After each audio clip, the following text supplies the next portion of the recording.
Olá, seja bem-vindo ao Português em Foco. Eu sou Eliane Vieira e este é o primeiro vídeo da série de questões comentadas. Eu vou comentar 15 questões, cada dia eu vou publicar um vídeo e você pode conferir toda essa sequência, toda essa série ao longo da semana. Eu sempre vou trazer uma questão bastante recorrente em prova e a questão número 1 é uma questão bem interessante que fala sobre análise sintática. Pode ser um problema muito grande para a maioria dos candidatos, mas eu vou te mostrar uma forma muito simples e eficiente de resolver esse tipo de questão. É claro que na série Questões Comentadas, você precisa ter um certo conhecimento de alguns conteúdos básicos, alguns conteúdos gramaticais básicos, mas aqui eu sempre vou fazer uma revisão. Então veja só, a questão número 1, então não se esqueça, acompanhe a série, serão 15 vídeos, em cada vídeo eu vou comentar detalhadamente uma questão de concurso. Então vamos lá, assinale o item em que a função não corresponde ao termo em destaque. Veja que a banca não fala em função sintática, em análise sintática, não fala nada disso. Você que precisa perceber do que a banca está falando, ou seja, o que ela está cobrando de você. Então, basicamente, traduzindo, o que está escrito ali é, olha, identifique o item em que a função sintática não corresponde, ou seja, está errada ao termo em destaque. Então, aqui nós temos alguns termos em destaque e aqui entre parênteses a função sintática. Então a gente tem que buscar aquela que não há correspondência, ou seja, está completamente errada. Veja só, letra A, comer demais é prejudicial à saúde. A banca diz que esse termo é um complemento nominal, a função sintática dele é de complemento nominal.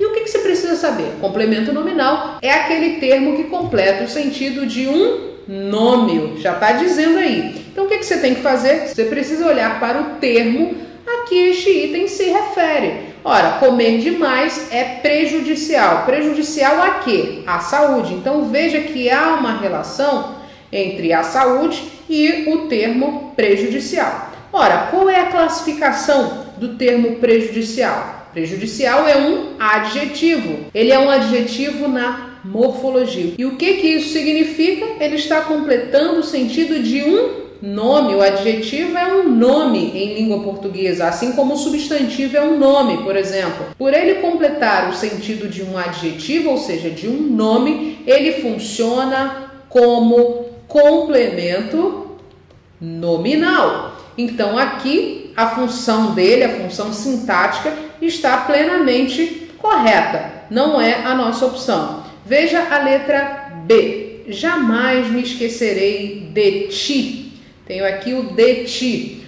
Ora, quem se esquece de alguma coisa. Temos aqui o verbo esquecer, só que é pronominal. Então, aqui tem o pronome me. Deixe-me marcar aqui para você. É um verbo que tem o pronome grudado nele, ou seja, significa que quando você for conjugar, você tem que conjugar com o pronome. Eu me esqueço, por exemplo.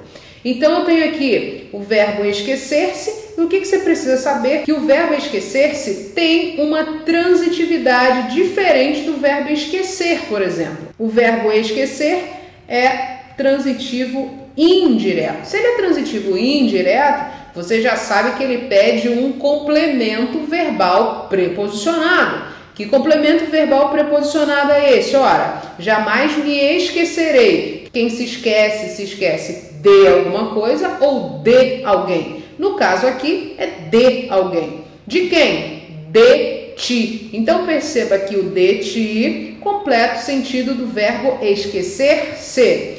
Por isso, ele é classificado como objeto indireto. Aqui a banca classificou corretamente, a letra B não é a nossa resposta. Veja a letra C. Ele foi cercado de amigos sinceros. Agente da passiva. Tome bastante cuidado com esse tipo de estrutura. Veja que se é agente da passiva, eu tenho obviamente uma frase aqui, deixe-me só sublinhar a parte que a gente vai analisar. Eu tenho aqui obviamente uma frase na voz passiva. Que voz passiva é essa? Voz passiva analítica, composta do verbo ser ou estar, nesse caso aqui o verbo ser, mais um verbo no particípio. Então, eu tenho aqui, ele foi cercado. Nessa estrutura, sujeito, mais o verbo ser, vou botar verbo ser, mais um verbo no particípio, que está faltando nessa estrutura básica de frase na voz passiva analítica. Somente uma estrutura. Que estrutura é essa? O agente da passiva. Então, você tem aqui sujeito mais verbo ser ou verbo estar, mais um verbo no particípio, mais agente da passiva. Essa é a estrutura básica da voz passiva analítica. Tenho aqui o sujeito, ele, verbo ser mais particípio, formando, portanto, a estrutura verbal da voz passiva analítica. E o que está faltando? O agente da passiva. Temos, portanto, aqui o agente da passiva. A banca também classificou corretamente, letra C está perfeita. Veja a letra D.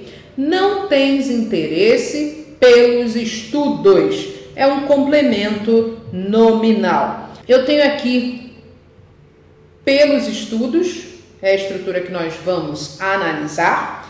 Quem tem interesse por alguma coisa, certo? Interesse é um nome. Vamos colocar aqui, interesse é um nome.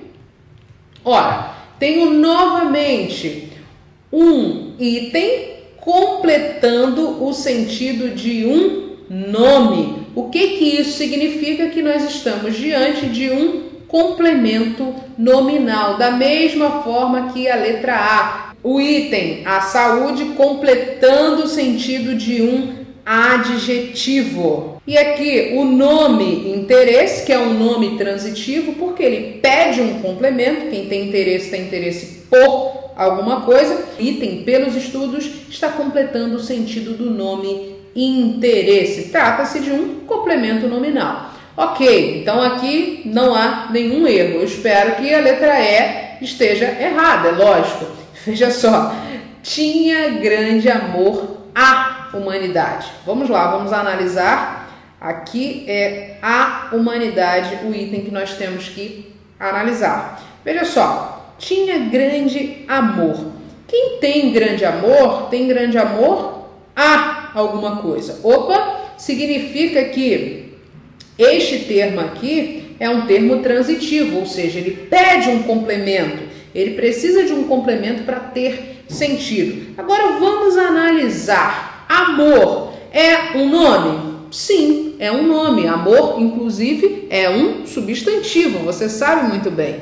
Então vamos colocar aqui, é um substantivo. Ora, se eu tenho um substantivo, um nome, ok? Não se esqueça disso. É muito importante quando você tem um verbo, uma estrutura verbal que pede um complemento, esse complemento vai ser o objeto direto ou o objeto indireto, depende. Se tiver preposição, objeto indireto, se não tiver preposição, objeto direto. Agora, se nós temos um nome, um substantivo ou um adjetivo que é transitivo, ou seja, ele pede um complemento, a gente não pode classificar como objeto indireto. Por quê? Já está dizendo aqui, quem está pedindo é um substantivo, é um nome e não um verbo. Então, não se esqueça disso. É muito importante você não confundir o complemento nominal com o objeto indireto. Eu já falei sobre isso, eu já gravei um vídeo sobre isso. Procura aqui no canal que você vai encontrar. Então, veja só, temos aqui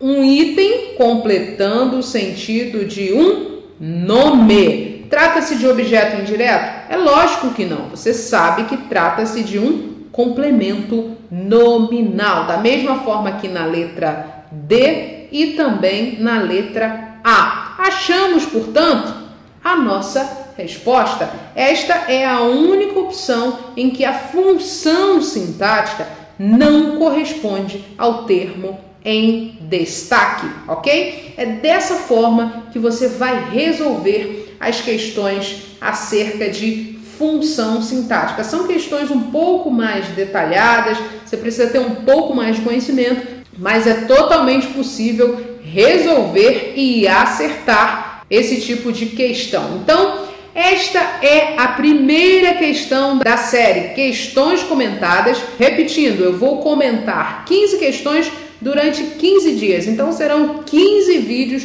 com muito conteúdo, muitas dicas para você que está se preparando para qualquer concurso, ok? Se você gostou desse vídeo, se inscreva no nosso canal e não se esqueça de visitar o portuguesemfoco.com. Um abraço e até a próxima!